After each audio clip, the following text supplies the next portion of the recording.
A few days ago, President Biden announced that April is Financial Literacy Month. So what is it and what should we do this month? Let's talk about it. Hey, I'm Brendan, and every week that you're subscribed here, you'll get a new video about the productive use of your time and money. I don't normally make videos in my truck, by the way. This is kind of a spur-of-the-moment thing that I just decided to try, so forgive the change of scenery here. First of all, he didn't exactly call it Financial Literacy Month. He called it Financial Capability Month, and the point is to highlight the value of high-quality financial education to improving Americans' financial capability. It's close enough, we'll call it Financial Literacy Month. In the letter, he goes on to describe that a new commission was created from 23 different agencies, and their job is to coordinate and improve financial education for all Americans. Sounds cool to me. And this is straight from the letter. Listen to this. Agencies are reaching American families with critical assistance and information on home mortgage forbearance, student loan repayment relief, unemployment assistance, and economic impact payments. These agencies are also supposed to be telling people to watch out for scams and different kind of like predatory investing offers that are out there,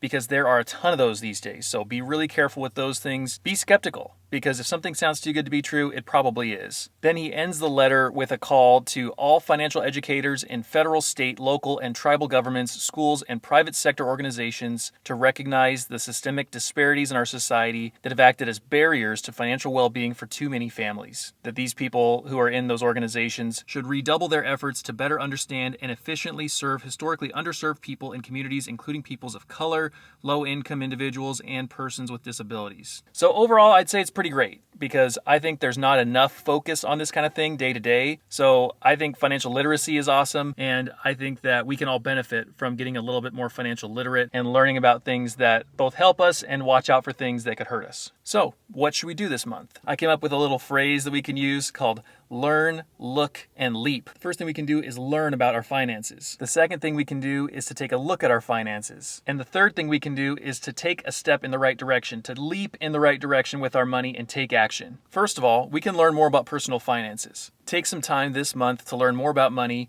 how to manage it well, and just kind of how it works. I make videos here on YouTube about personal finance, so click on my channel and go through some of the recent videos to see if there's anything there that interests you or might potentially answer any of the questions that you have. And this is also a great time to just look up stuff that you're not totally sure about. So if something is confusing or you don't know what something means when it's related to money, there's probably been some really great videos made about that topic. So it could probably clear that up for you and make it to where you really understand it now, which would be great. And I know that personal finance videos are not as interesting as whatever Brad Mondo's latest video is, or whatever the Hoonigans are doing at their new location, doing crazy burnouts and all that stuff. But you learning about personal finance and you learning to manage your money well stands to help you for the rest of your life, and that's awesome. Also, I've made 2 free resources for you, and I've linked them in the description below, so you can use those to potentially help you learn some stuff too.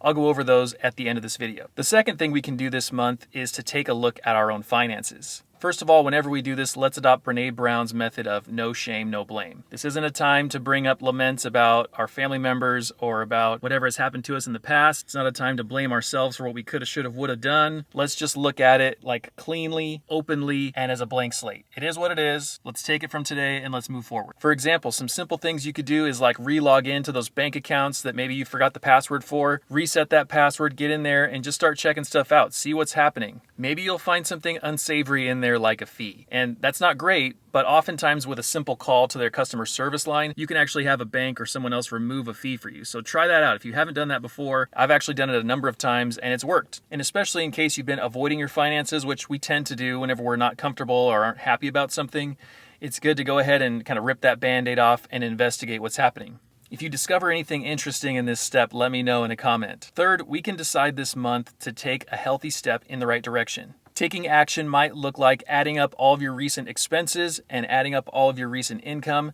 and just seeing, maybe for the first time, are you spending more than you're making? That could be a great first step. Another thing might be to just investigate what's going on with your job. Like there could be some investing programs at your work, like a 401k with a match or any other number of potential benefits that your employer has. If you don't know about that stuff or how that works, you could be missing out. So it's a good time to take those things you learned in that first step and to go ahead and talk to your HR person or whoever else knows about that stuff and take some action. Sometimes there's free money on the table that we overlook, so go out there and grab that free money money. Another action that I love is setting up automatic payments. You'll never have a missed or late bill again. You'll never have a fee for being late, and you don't have to remember what bill is due on what day and have it in the calendar and trying to remember and do you have the money there. You can set it all up to be automatic and you'll never miss another one. Related to that one is the fourth tip of what we could do, and that's setting up automatic investments. Now this one might not seem like that big of a deal because it's exciting and fun to invest, but I swear it is one of the best things I've ever done. Paying yourself first and making sure that that money goes to the right place, the right time of the month, means you don't have to think about it, you don't have to remember it, and you don't have to do the mental gymnastics to decide, is it okay if I invest this month? Should I really do it? I really want to buy that other cool thing.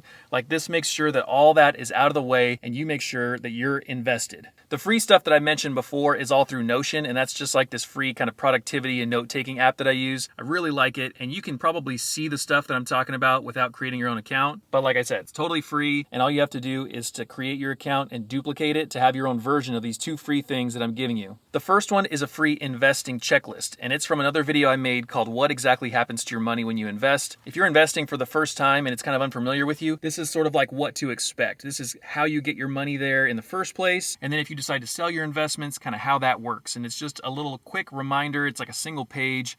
So if you're curious to see how that works, look in the description for that. The second thing is just a simple list of financial terms that are really good to know. If you don't know where to start on our first step of learn, look, and leap, then go ahead and check out this list because there's a lot of stuff that you can learn just by knowing these financial terms. Now there's a bunch of them. There's like 30 or 40 of them. But if you go from not knowing these terms to suddenly knowing them, you're going to grasp a lot of other knowledge about how the kind of money system works, how loans work, how investing works, and maybe what some of the better choices are for you. That's just a good starting point for you if you want to learn more.